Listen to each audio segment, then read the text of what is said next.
Hello students, let us see the solution of this question here. This is a very good question from Pathfinder Physics, right? So this question may not seem very tricky to you if you start solving this question, but once you match the answer and your answer is not matching with the answer given in the booklet, then you will realize that this question is not so simple question, right? And also one more thing that might trick you, that why is this question given in work power energy chapter, right? So let us begin by solving whatever we know, that in this situation this middle block is in a symmetrical position, right? These lengths are equal, these side blocks are of equal mass, so there is no discussion on this part. So that part we know that this middle block will move in the vertically downward direction, right? So let's say after some time this middle block has reached here, right? And at that instant these strings are like that, right?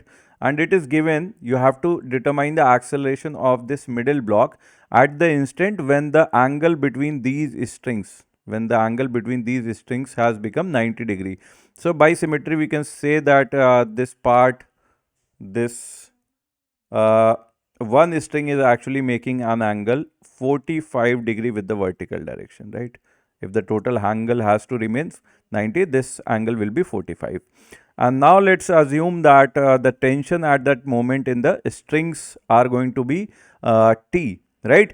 This is not a single string in stretch, but because of the symmetry, the right and left part are identical. So we can say they have the same tension T, right? So here it is tension T, here also it is tension T, here it is T, here it is T. Also, if we draw FBD, gravitational force mg will also act. So there is mg forces acting on all of these three blocks. Let us assume the acceleration of the middle block is a, and let us also assume the acceleration of the side blocks to be a dash, right? Now we can just using the Newton's law equation, we can write down the equation of these three blocks. We don't have to write the equation for the three blocks, right? Because the side right and left side blocks are identical. So for the middle block, the net vertically upward force will be T cos 45 plus T cos 45. That comes out to be root 2T. So root 2T minus mg will be equal to ma. That is my first equation, right? And for the side blocks, mg minus t will be equal to ma dash, right? So we have now tension and these two accelerations. So there are three variables and now we have two equations, right? So what should we do now? So there is third equation that should come from the constraint equation, and that is where many of the students are going to commit that mistake, because many of have just started using, or just only know the constraint relation to be as T1 A1 plus T2 A2 and so on. So there are different variations of the same misconception of this constraint equation, that all of us usually remember this formula T1 A1 plus T2 A2 and so on, and if you just use that, what you will get here, that acceleration A dash will be equal to A by root 2. The component of this acceleration along this direction will be equal to this much, and that is absolutely wrong for this question. It works in most of the questions, but it will not work here. So anytime if you want to use any shortcut or any concept or any standard result, you must also know the limitations of that result. This kind of result actually works for velocity everywhere, right? But it will not work for acceleration all the time. It will work for the acceleration only when the velocity is 0, right? Only when the velocity is equal to 0, right? So let's see why this does not work, right? Because in the part of velocity, what conceptually we are using, that the length of any of these strings is constant during the motion, right? And in terms of velocity, we can always say that component of velocity of this middle block along the direction of a string should be equal to velocity of these blocks along the direction of string, because that condition actually uh, is derived from the situation that the length of the string will remain constant. But we cannot say for the acceleration, because in the acceleration part there is one component of the acceleration, that is centripetal acceleration, which actually does not change any distance from the center point or reference point, right? But you might be wondering where is this centripetal force going to come from, right? This middle block, all of these three blocks are moving in the straight line. So of course, if they are moving in the straight line, they will, why will they have centripetal acceleration? So let us understand this part now. So first let's rub this part off, and let's make the trajectory of this middle block here. This middle block is moving in the vertical line, right? So let's say this block is here and its acceleration is a in the vertically upward direction, and we want to determine the component of this acceleration along one of the strings, right? That is what we have to do for applying the constraint relation, right? So if we want to determine the component of this acceleration along this string, and let's say here is the part of the string that is on the pulley, right? So this is on the pulley point, right? So along this direction, the let's say the angle at any given time is theta, so the component of acceleration will be a cos theta, right?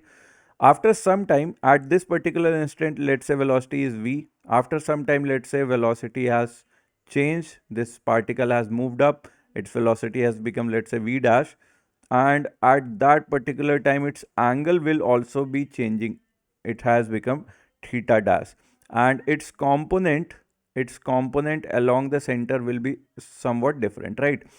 So what is happening here is that what we actually want to determine in terms of the component of acceleration is what is the rate of change of speed, right? What is the rate of change of speed, or simply we if we just term the distance of this middle block from this pulley point as r. So rate of change of this distance, if we differentiate it two times, rate of change of this distance will become velocity, and if we just differentiate it two times, it will become, we just denote it like r double cap, that means it is actually d2 r by dt square, right? But this is not the actual acceleration here. This acceleration will have two components, right? In terms of radial acceleration, there are two components. One part is the actual second derivative of the distance, and the another part here, as you can see here, that this angle along this direction is changing. So since we are taking the component of this acceleration, right? So towards this point, let's call this point O. Towards this point, we can assume this particle to have to have some part of the centripetal acceleration also, because the velocity is in this direction. If we take the component of the velocity that is perpendicular to this line joining, right? So it will have some component of velocity, perpendicular velocity, right? So that means it will also have some kind of centripetal acceleration, and that centripetal acceleration is not changing any distance along this line, right? So what we are actually interested in, this part only. This is the part we can compare with the side blocks, not the centripetal part, right?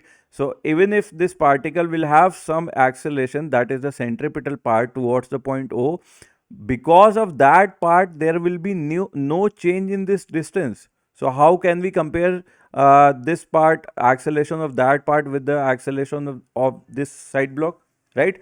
So now, since we have understood that we always have to check whether the velocities are zero or not. If the velocities are non-zero, we only have to take the component of acceleration that is responsible for changing the acceleration, right?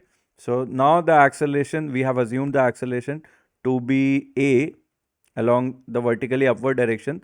So along this direction, the acceleration component will be a cos 45, that is a by root 2, and we just have to subtract the centripetal part of the acceleration, right? So this length here, this length of hypotenuse will be actually equal to root 2L. So this length here will be equal to root 2L, and let's say the angular velocity of this string at that particular instant is omega. So this length is root 2L. So we just have to subtract the centripetal part of the acceleration. So a by root 2 minus omega square into root 2L. And this acceleration is actually the responsible acceleration, which is changing the distance of this string part here. And that will be the acceleration a dash, right? The component of the acceleration of this block along the string, which is responsible for changing the length of this string, should be equal to the acceleration of this block. So a dash can be written as a by root 2 minus this much, right? So in the second equation, let's make some modification here. This will be equal to a by root 2 minus of omega square into root 2L, right? And how can we determine the value of omega, right? Take one point here. Since this point is fixed here, take the component of the velocity. Let's say at this particular moment, the velocity of this particle, velocity of this middle block has become v in the vertically downward direction, and let's take the component of this velocity perpendicular to this line, right? And this will become v cos 45, again v by root 2. So angular velocity is perpendicular velocity, that is along the tangential direction, divided by this distance, that is root 2L. So omega will be equal to v by root 2 divided by root 2L, that comes out to be v by 2L. So now we have determined the value of omega also, and we are left to determine the velocity of v. That is how we will get the velocity of omega. After that, it is just a question of solving.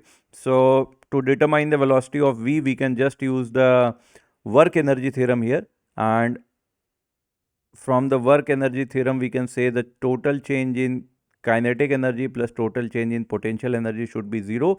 And this middle block has moved by distance L, so change in potential energy of this middle block is minus mgl, and these two blocks must have moved up by some distance. Let's say the distance moved up by these blocks are equal to y. So what is the value of y? So here you can see that the total length of this string has to remain constant.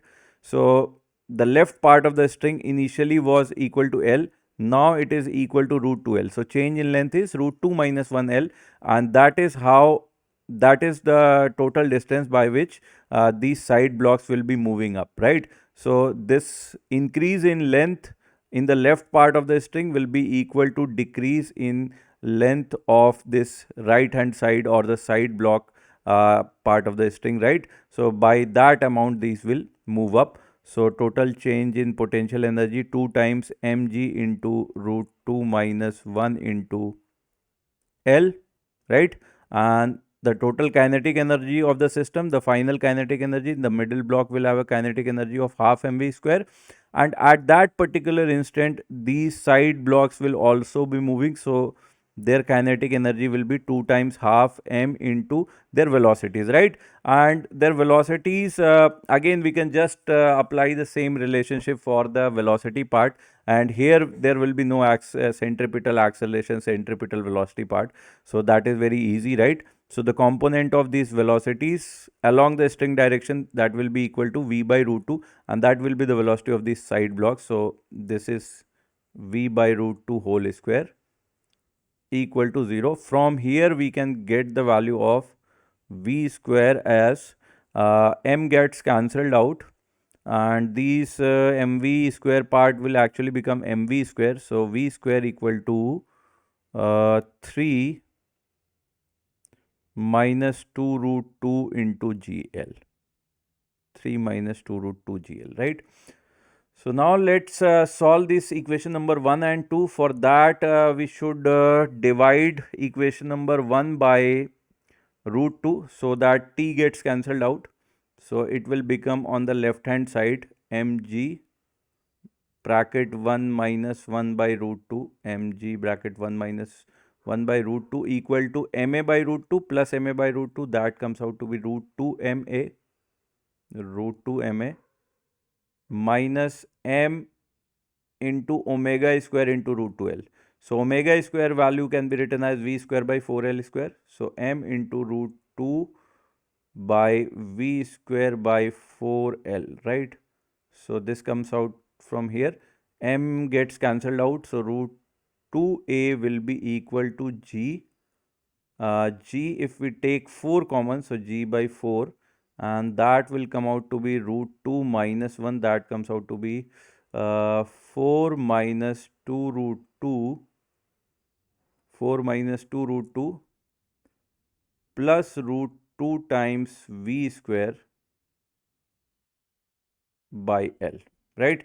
So just substitute the value of v square by and also, right, v square by Lg, since g was taken common, right? So v square by gl is equal to 3 minus 2 root 2. So root 2a will be equal to g by 4, 4 minus 2 root 2, and this is root 2 times this, so this value will be plus 3 root 2 minus 4, right? So 4 and 4 gets cancelled. 3 root 2 minus 2 root 2 become root 2, and root 2 is on the both sides. So a value is actually coming out to be g by 4. So this is our answer.